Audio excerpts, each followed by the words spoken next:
So the main opportunity is about, the future of health and thinking of moving from this Internet of Things to the Internet of Body.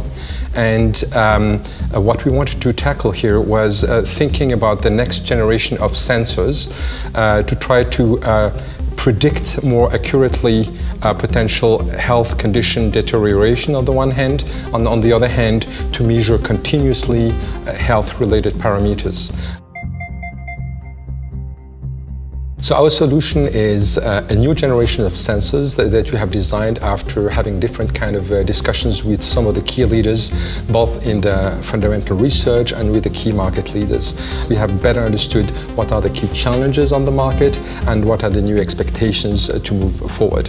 And this is where we designed a new kind of chip that enables us, on the one hand, to have a much better signal on the measurement of photoplethysmography, and on the other hand, to try to reduce significantly the power consumption.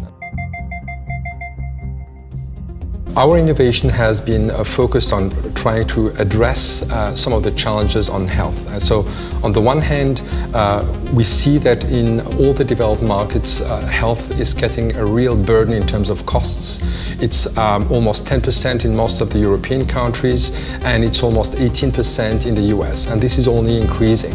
So, on the one hand, lots of hospitals and doctors are interested to have a better usage of this technology to reduce the costs, either by predicting the potential issues that people can have, and at the same time to measure some of the vitals like oxygen or heart rate or blood pressure continuously.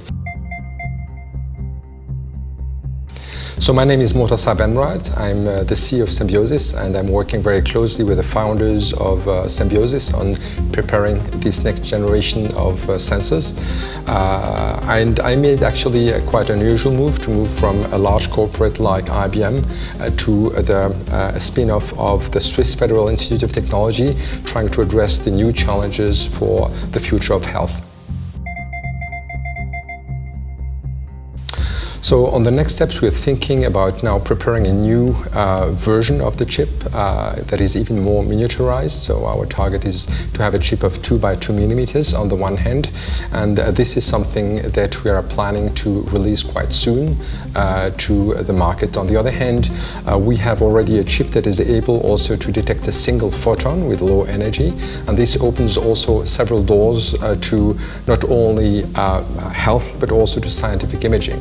And from that perspective, we are already in talk with some of the leaders in the scientific imaging to think about what can be done next and to go beyond only the PPG and heart rate and blood pressure, but to try to detect also other areas that can be helpful for the future.